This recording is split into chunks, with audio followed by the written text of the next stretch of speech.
ሃሚንግ ስፖርት በሀገራዊና ዓለም አቀፍ ስፖርታዊ ጉዳዮች ላይ የሚያተኩር ዝግጅት።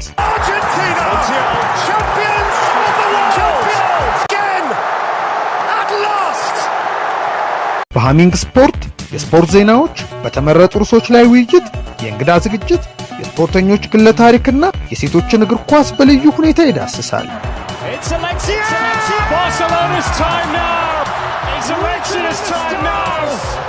ሃሚንግ ስፖርት ስፖርትን ቀዳሚ ዘይቤ በማድረግ ስኬትን በተግባር እናረጋግጥ።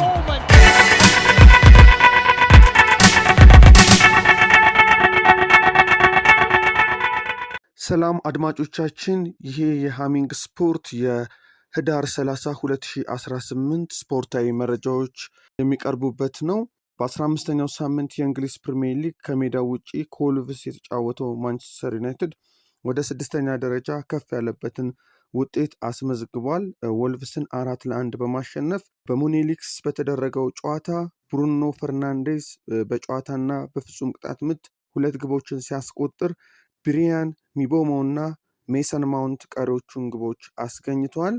በውድድር ዓመቱ 7ኛ ድሉን ያስመዘገበው ማንቸስተር ዩናይትድ በ25 ነጥብ ደረጃውን አሻሽሏል። በሊጉ ታሪክ ደካማ የሚባለውን ጉዞ እያደረገ ለሚገኘው ወልቭስ ጃን ቤልግሬድ ብቸኛዋን ግብ አስቆጥሯል። አንድም ጨዋታ ማሸነፍ ያልቻለው ወልቭስ ከ495 ቀናት በኋላ ነው ግብ ማስቆጠር የቻለው። ካደረጋቸው 15 የሊግ ጨዋታዎች በ13ቱ የተሸነፈው ወልቭስ በ2 ነጥብ ብቻ 20ኛ ደረጃ ላይ ተቀምጧል። ኤሲ ሚላን ቶሪኖን በማሸነፍ የሊጉ መሪነት ተረክቧል። በ14ኛ ሳምንት የጣሊያን ሴሪኤ ከሜዳ ውጪ ከቶሪኖ የተጫወተው ኤሲ ሚላን ከመመራት ተነስቶ 3-2 አሸንፏል። በኦሊምፒክ ግራንዴ በተደረገው ጨዋታ ክሪስቲያን ፑሊሲክ የኤሲ ሚላንን 2 ግቦች ሲያስቆጥር አድሪያን ራቢዮት ቀሪዋን ግብ ከመረብ አሳርፏል። ኒኮላ ቭላሲች እና ዱቫን ዛፓታ ደግሞ የቶሪኖን ግቦች ያስቆጠሩ ተጫዋቾች ናቸው። በውድድር ዓመቱ 9ኛ ድሉን ያስመዘገበው ኤሲ ሚላን ከኢንተር ሚላን ጋር በኩል 31 ነጥብ በግብ ክፍያ በልጦ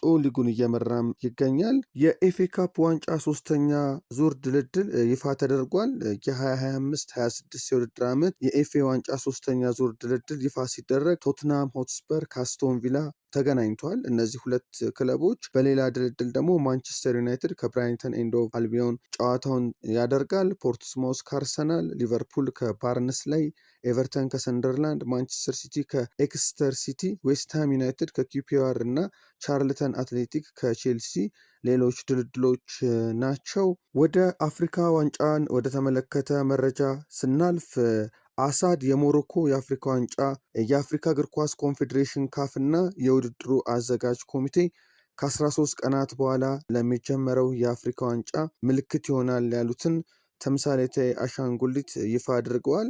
የአረብኛው አሳድ ትርጉሙ አንበሳ ሲሆን ለዚህኛው ምልክት ስያሜ መነሻ የአትላስ አናብስት እንደሆኑ ተገልጿል። በአንበሳ የሚመሰለውን ጥንካሬና ኩራት ለማንጸባረቅ እንደተሞከረም ነው የተገለጸው። ደስታን፣ አብሮነትን እንዲሁም አዎንታዊ ጉልበትን በግዙፉ አህጉራዊ እግር ኳስ ውድድር ላይ በሁሉም የዕድሜ ክልል የሚገኙ ተመልካቾች ዘንድ ለማስረጽ ተምሳሌታዊ አምባሳደር ሆኖ ያገለግላል ሲልም ካፍ አስታውቋል። የአሳድ ግልጋሎት በዚህ የአፍሪካ ዋንጫ አይገደብም። የአህጉሪቱ እግር ኳስ ተቋም ወደፊት ለሚተገብራቸው የትምህርት ቤት፣ የታዳጊዎች እንዲሁም የማህበረሰብ እግር ኳስ ልማት ፕሮግራሞች ጥቅምም ላይ ይውላል። በዚህም በእግር ኳስ መጪውን ትውልድ ለማስተሳሰር ምልክት እንደሚሆንም ይጠበቃል። በወጣት አንበሳ የተወከለው አሳድ በቅርቡ ለሚጀመረው የአፍሪካ ዋንጫ ብቻ ሳይሆን መጻኤውን የውድድሩ ተጽዕኖ ለማግዘፍ ብሎም ባህላዊ አበርክቶን ለማስፋት ምልክት ይሆን ዘንድ ይፋ ተደርጓል ማለት ነው። በትናንትናው ዕለት የአውሮፓ ሴቶች ቻምፒየንስ ሊግ